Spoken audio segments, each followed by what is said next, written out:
Well, we're here for the Make Europe Great Again conference at the Palace of the Parliament in Bucharest, Romania.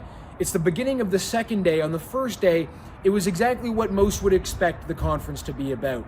It was about tackling globalism in Brussels. It was about fighting back against Marxist and globalist ideas, the UN Migration Compact, the EU Migration Compact. All of these things came to the forefront as topics of discussion, and there have been European politicians from all different European countries here. It's really been about trying to unite European conservatives, something that I wasn't aware of that was actually an issue. You've got this group called the ECR. This is a group of parties in Europe that work together from different countries to form some sort of defensive alliance against the left in Brussels. That is what is trying to be accomplished here. The AUR party in Romania, they want to be a part of the ECR group. There's another conservative group involved in Brussels, but the main thrust of the message here is about trying to unite European conservatives. I want to direct you to some of my conversations with European politicians. We'll start with ECR Vice President Rob Roose, MEP out of the Netherlands. We spoke to him at CPAC in Washington, D.C. a few months ago, but I wanted to speak to him here at this conference, particularly about European conservative unity.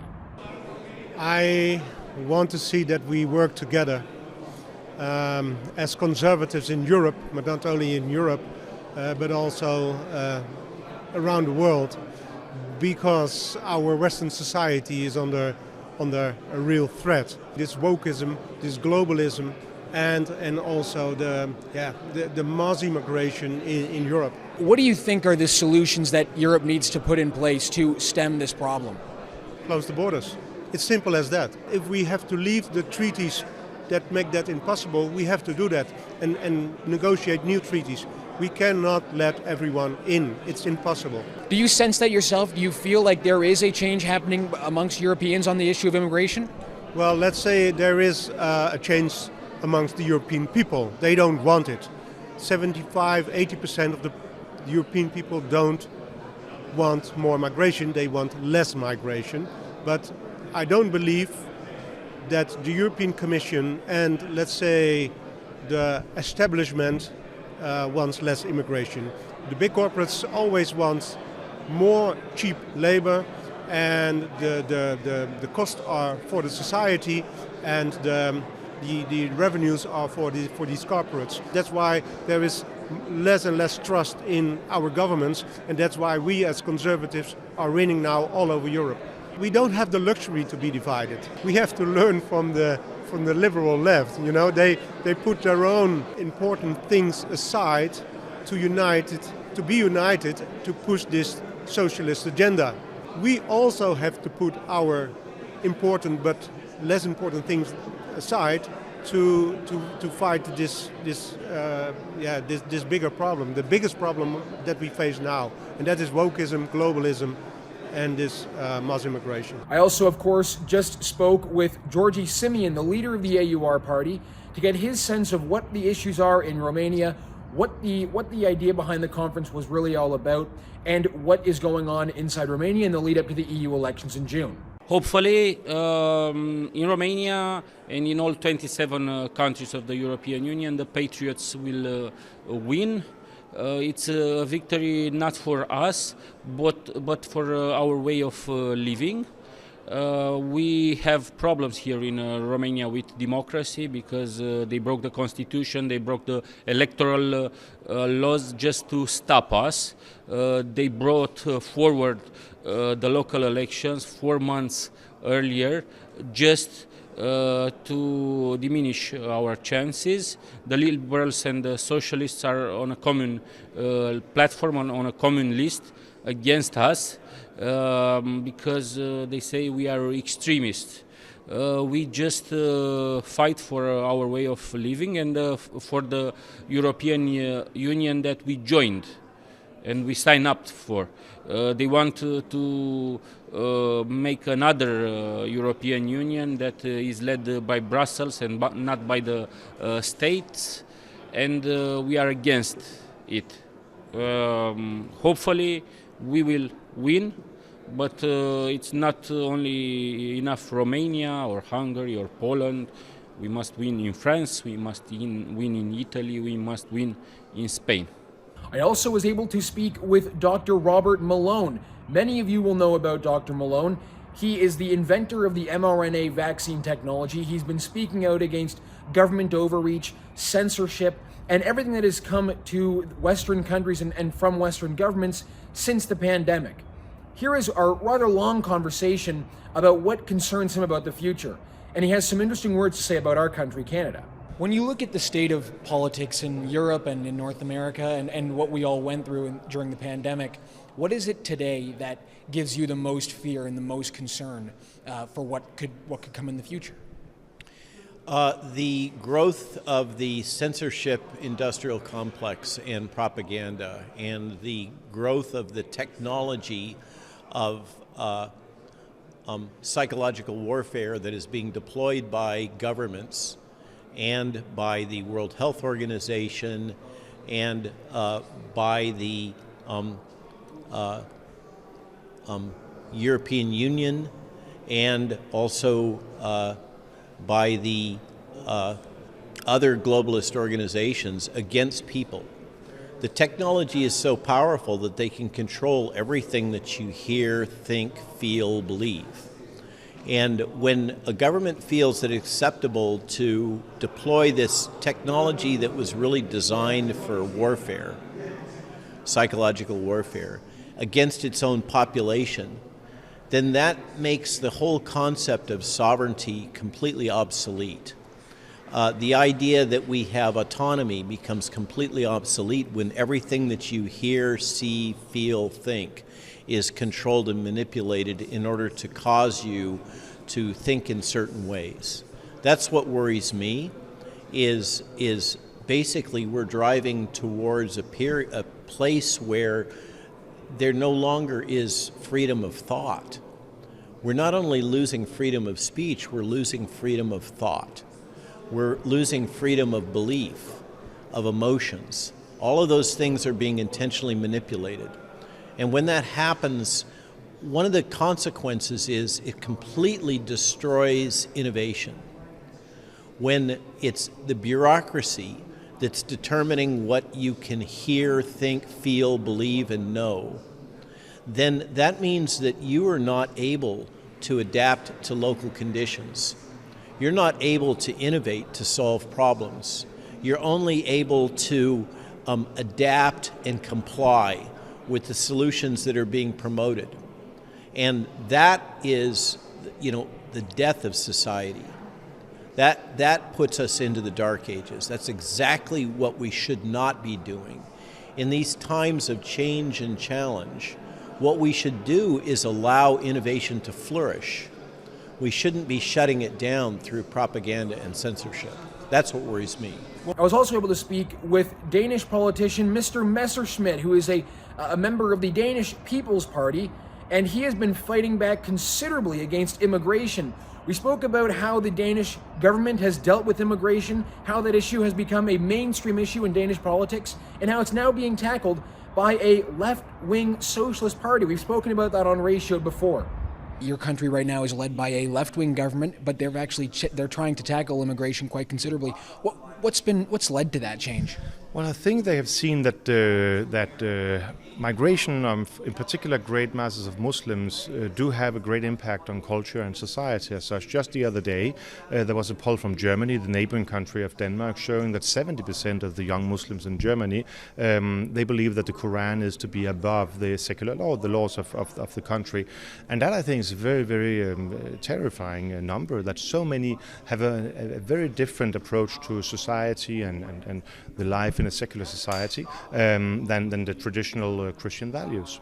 And things like that we've seen in Denmark for some years, and that I think have been impacting the center-left parties, not the radical left, but the center-left parties to understand why we need to limit migration. What they haven't understood is that we also need to get these people that have now come into our countries out again and back to the Middle East, where they spiritually will be much better belonging than in our countries. The main point of the conference, of course, was to promote the AUR party in Romania, but also to address some of the biggest issues facing Europe right now.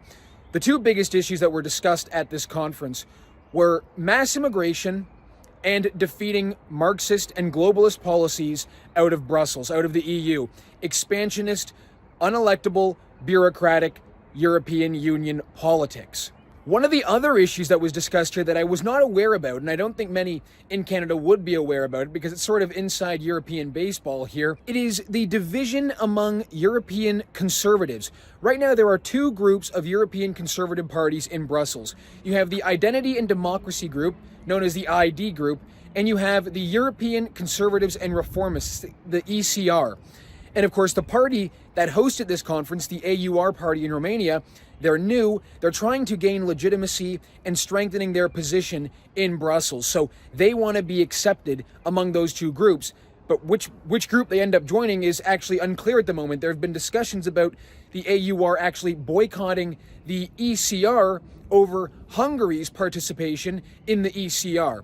That's some internal Romanian-Hungary rivalry going on there, but there was a big talk about European conservative unity at this conference. I was able to speak with American journalist Jack Posobiec yesterday on the first day of the conference, and we discussed why he was attending, why he was speaking at this conference, and why he takes such interest in what's going on here in Europe. The theme that I really struck in my speech today was that I said, 30 years ago, the people of Romania, the people of Poland, and particularly the people of Eastern Europe, threw off the shackles of communism coming from Moscow. But today's communism and neoliberalism, cultural Marxism, is coming from Brussels. And so I tied a direct line to the patriots, the nationalists, and the Christians of that movement who fought against communism just 30 years ago, threw it off, to what we face today, a godless, communist, globalist movement, to say this is a natural ally of the patriot movement in the United States, in Canada, in the UK, because the irony, of course, is that to fight globalism, we require an international alliance of anti-globalists. What do you think about what's been going on in Canada from your point of view? Oh, Canada needs to be liberated. There's no question. The Canadians need liberation from the what should I call him? The lavender Marxist of Justin Trudeau, the lavender Marxism of Justin Trudeau. And I see the Conservatives have a new chair up there now and a new leader, and I wish them all the best. One of the loudest voices against mass immigration in Europe and the Islamization of Europe happens to be a gentleman named Filip Dewinter. He is a vice president of the Flemish Parliament. He was a longtime European politician, and he has been railing against the Islamization of Europe, the incompatibility of Islamic migrants in Europe. And listen to our conversation about some of his talking points at this conference.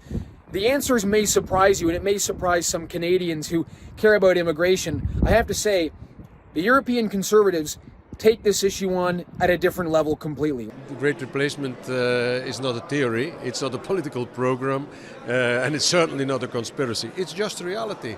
And the only thing you have to do is to come over to Europe and visit cities like Brussels, Marseille, Hamburg, and so on, and open your eyes. Don't be politically correct, don't be woke, just look around and you see the reality. You have neighborhoods where you have 50, 60, 70% of Muslims. In my hometown in Antwerp, the second largest port of Europe, we already have 30% of Muslims. We have 65 mosques on a town of 500,000 people. In the primary schools, we have 45%, already a majority of Muslims. And the same situation is going on in the capital of Europe, in Brussels, in Paris, in all the big cities. Don't be naive about Islam. It doesn't belong to Europe, and if we don't want to be Islamized, we have to kick out those Muslims who don't want to integrate into our society. And the solution is simple. As I said, close your borders and kick out all of them who don't want to integrate, who are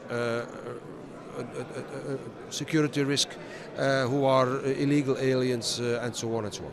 Now, one of the most interesting people I spoke with at this conference had to be Eduardo Verástegui, the Mexican actor, producer, and musician. In fact, he was the producer of the Sound of Freedom movie. I asked him what brought him out to this gathering of European conservative politicians And of course, I had to ask him about the reception his movie received by the leftist CBC media in Canada. One CBC journalist, I think, described his film as some sort of conservative fantasy and disregarded the issue of child trafficking altogether. Well, I asked him what he made of those comments, and take a listen to what he had to say about that reception of his film. Canada is some of the top countries around the world. Number one consumer of child sex in the world is the United States. Canada is in the top 5. We have done some investigations, and happens to be that those who reviewed the film in a very bad way, in a very negative way, first of all, turned out that they have never seen the movie. So how can you destroy a movie that you haven't even seen it? You may not like it. It's good. Hey, we're good for, like, art is subjective. You can say, I don't like the acting, I don't like this, too long for me. Hey, it's all good. But when you're attacking the problem, like this is not real, this is a conspiracy, there's something suspicious there. It's like, who's going to be against a movement that is saving children? And listen, we always send an invitation to left and right. Unfortunately, sometimes a lot of people from the left, they don't respond. Maybe there's a reason, because many of them, they are trying to legalize pedophilia. So maybe this movie is like too much light in the darkness, that they get, hurt. And but it's real. There's people who are trying to legalize pedophilia. They already are taking the word pedophilia to replace by minor attraction, and that's how they're gonna keep going, keep moving. And then, what is gender ideology? Equals sexual abuse of children, because eventually, if you identify as a child, and now you want to play with another children, so they're very tricky, they're very smart, they're very sneaky, they're very evil, So I will always be with my eyes open if someone is trying to destroy this film not because of objective reasons, artistic reasons, but because of the movement. Many of them are involved in the crime. No question, no doubt about that. All right, well, that wraps up my coverage here at the Make Europe Great Again conference in Bucharest, Romania, inside of this incredible legislative building here. I just want to show you, we've got an incredible view of downtown Bucharest here as well. If you want to see True North do more work like this, please consider donating to us at donate.tnc.news. Signing out from Bucharest, Romania, Harrison Faulkner.